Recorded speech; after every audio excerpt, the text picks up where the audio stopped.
பொதுநலவாய நாடுகளின் அரசு தலைவர்கள் மாநாட்டை முன்னிட்டு ஏற்பாடு செய்யப்பட்டுள்ள வாகன தொடரணியின் 6ஆம் நாள் பயணம் இன்று அம்பாறையிலிருந்து ஆரம்பமாக உள்ளது. MTV, MBC ஊடக வலையமைப்பு, ஊடகத்துறை அமைச்சு மற்றும் தேசிய இளைஞர் சேவைகள் மன்றத்துடன் இணைந்து இந்த வாகன தொடரணியை ஏற்பாடு செய்துள்ளோம்.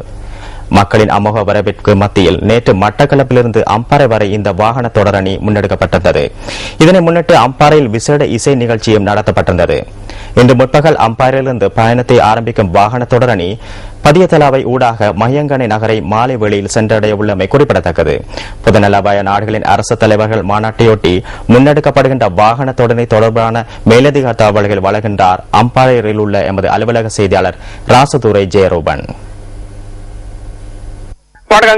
பொதுநலவாய அரசு தலைவர்கள் மாநாட்டை முன்னிட்டு MTV, MBC ஊடக வலையமைப்பும் தேசிய இளைஞர் சேவைகள் மன்றமும் ஊடக அமைச்சும் சேர்ந்து முன்னெடுத்துகின்ற வாகன தொடரணி 6வது நாளாக இன்று அம்பாறை நகரிலிருந்து மையங்கடை நோக்கி பயணிக்க உள்ளோம். இன்று காலை அம்பாறை பஸ் தரிப்பிடத்துக்கு முன்பாக நடைபெறும் நிகழ்வுகளின் பின்பு நாங்கள் எமது பயணத்தை ஆரம்பிக்க உள்ளோம். ஆகவே அம்பாறை வாழ் மக்கள் அனைவரையும் அம்பாறை பஸ் தரிப்பிடத்துக்கு முன்பாக இன்று காலை 9 மணிக்கு ஒன்று கூடுமாறு நாங்கள் மீண்டும் கேட்டுக்கொண்டு எம்மை ஆசீர்வதித்து அனுப்புமாறு நாங்கள் கேட்டுக்கொள்கின்றோம். அந்த வகையில் வட மாகாணத்திலே பருத்தித்துறையில் ஆரம்பமாகி எமது பயணம் யாழ் நகர் ஊடாக கிளிநொச்சி, வவுனியா, மதவாய்ச்சி ஆகிய பகுதிகளுக்கு வந்து மீண்டும் கிழக்கு மாகாணத்தின் திருகோணமலை, மட்டக்களப்பு ஆகிய பகுதிகளையும் தாண்டி கிழக்கு மாகாணத்தின் இறுதி மாவட்டமாகிய அம்பாறை மாவட்டத்தை நேற்றைய தினம் வந்தடைந்தோம். நேற்றைய தினம் அம்பாறை மாவட்டத்தில் நடைபெற்ற இசை நிகழ்வில் பெருந்திரளான மக்கள் கலந்து கொண்டு இசை நிகழ்வை கண்டு கழித்ததை அவதானிக்க கூடியதாக உள்ளது.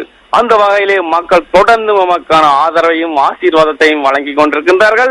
இன்று அம்பாறை நகரிலிருந்து மையங்கடை நோக்கி பயணிக்க உள்ளோம். ஆகவே இந்த பகுதியில் உள்ள மக்களை எம்மோடு ஒன்றிணைந்து வீதியில் இருமரங்கிலும் வந்து வாகன தொடரணியை கண்டு களிக்குமாறும் வாகன தொடரணிக்கு ஆசீர்வாதத்தை வழங்குமாறும் நாங்கள் கேட்டுக்கொள்கின்றோம். வாகன தொடரணி தொடர்பான தகவல்களை மீண்டும் நேரடியாக தருவதற்கு நாங்கள் காத்திருக்கின்றோம். நியூஸ் செய்திகளுக்காக அம்பாறை நகரிலிருந்து ராசதுரை ஜெயரூபன்.